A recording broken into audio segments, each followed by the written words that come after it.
Hey everyone, and welcome to today's Explainer. We're jumping right into a topic that honestly affects every single one of us right now. And more importantly, we're looking at what we can actually do to protect our minds. I mean, we all know artificial intelligence is totally changing the way we work, write, and do research, right? But there's this massive hidden cost that just isn't being talked about enough. Today's explainer is hyper-focused on some genuinely alarming neuroscientific research. It suggests that relying on AI shortcuts might secretly be rewiring our brains and, well, deteriorating our cognitive abilities. We're going to break down exactly what this science says and how we can guard our intelligence moving forward. Okay, let's dive into this with a pretty provocative question. Is AI actually making us stupider? I know, it sounds like some exaggerated sci-fi movie trope, but recent studies are dragging this question right into the realm of concrete, hard neuroscience. When large language models just exploded onto the scene, the knee-jerk reaction for so many of us was to integrate them into literally every possible task, all for the sake of extreme efficiency. But the experts, the people who actually study how the brain learns and what makes information stick, they're sounding the alarm. Using AI too much or using it the wrong way actively worsens how your brain functions. And to understand why, we really need to look back for a second. See, the brain operates very heavily on a use it or lose it principle. And this isn't the first time technology has fundamentally altered our cognitive habits. Think back to years ago when GPS was first introduced. Control group studies actually found that heavy GPS users suffered a physical deterioration in their spatial memory. Because they weren't actively building those mental maps in their heads anymore, they just lost their natural sense of direction. Then, roll into the early 2000s. Search engines gave us the ability to instantly look up any fact, which led to a massive drop in our information recall capabilities. We'll look at that closer in just a second. But today, AI threatens to outsource our critical thought and our creativity entirely. Think about what psychologists call the Google effect. Back in the day, looking something up in an encyclopedia required manual effort, time, and active reading. You had to hunt for it. But that exact struggle, that friction, is exactly what successfully locked the information into our brains. Now compare that to instant search engines today. Because there is virtually zero effort involved in retrieving an answer, our brains simply do not bother to retain the facts. The science is incredibly clear here. The friction, the actual grueling work of finding a piece of information, is the absolutely necessary ingredient for memory formation. And this brilliantly illustrates a point made by neuroscientist Adam Green. He says, and I love this, if you get a robot to lift the weight, you're not going to get any of the benefit. It's just such a perfect analogy. Think about it. If you go to the gym, your goal isn't just to magically make a piece of iron move from the floor to the ceiling. The whole point is to apply resistance to your muscles so they actually grow stronger. If you outsource that heavy lifting to a robot, sure, the weight goes up, but your muscles, they're going to slowly atrophy. Our brains are exactly the same. They absolutely require a manual, physical workout to grow.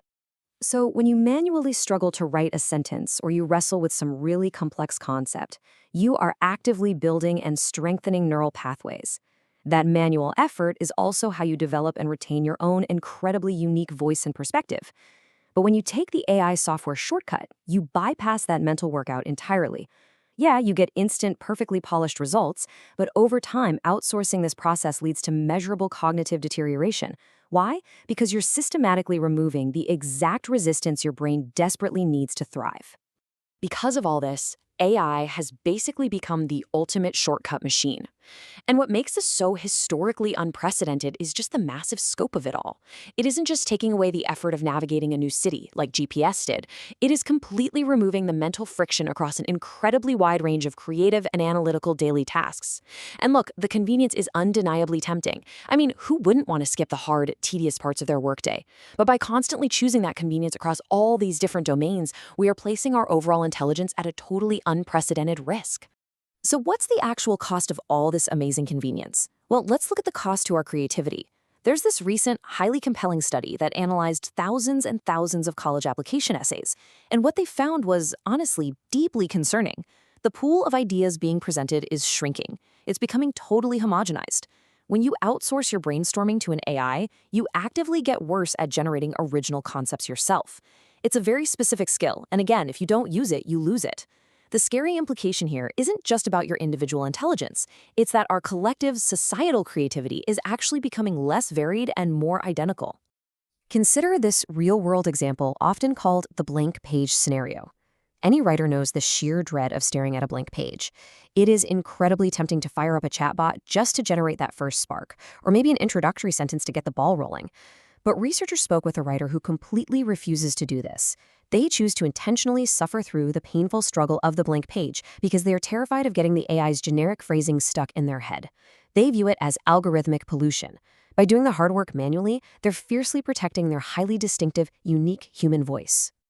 Now, what's really interesting about this concept is how it leads to a genuinely terrifying academic phenomenon called cognitive surrender. In tests, researchers asked people to form an opinion on a complex topic, like climate change, for instance. Then they had an AI generate an answer.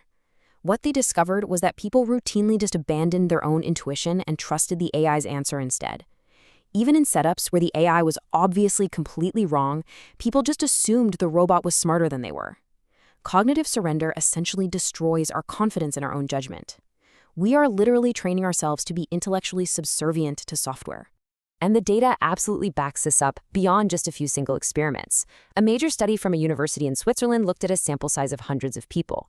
They found that heavy, frequent users of AI performed significantly worse on general critical thinking tests across the board. But what's even more alarming is who this decline in critical reasoning primarily affects. It's younger demographics.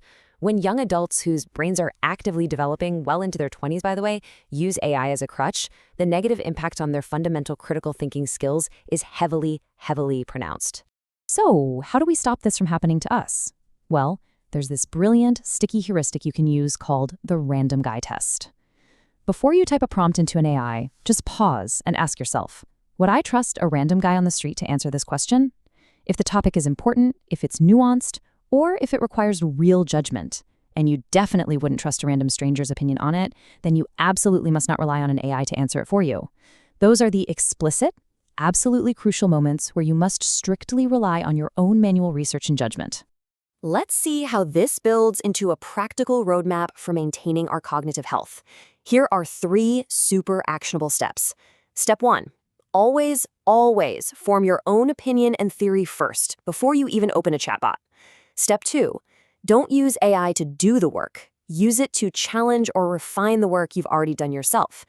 And step 3, actually, this is a brilliant one backed by neuroscientists, re-engage with the material manually. Teach the subject to someone else, write it out by hand, or even make your own slide decks from scratch. By actively organizing the information to explain it to someone else, you force your brain to truly grasp and remember it. So, the crucial point is that we all need to put ourselves on a strict AI diet. The next time you're sitting at your desk and a mental task feels incredibly painful, tedious, or just plain exhausting, pay attention to that feeling. Don't immediately reach for the ultimate shortcut machine. You need to recognize that feeling of mental pain as a vital signal. That is the resistance your brain needs to stay sharp. Make a conscious choice to stop letting your devices automatically skip the hard parts for you. Embrace the friction, because that friction is the literal workout your mind requires to stay healthy. So I want to leave you with a question to keep echoing in your mind as you go about your day. Where will you choose the hard way today? We are constantly surrounded by software offering to do our thinking for us, tempting us to just surrender our cognition for the sake of speed. But true intelligence, genuine creativity, and sharp critical thinking, they only come from stepping into the mental gym and lifting the weight yourself. Thank you so much for joining me for this explainer. Keep challenging yourselves, keep protecting your unique thoughts, and I'll catch you next time as we dive into another fascinating topic.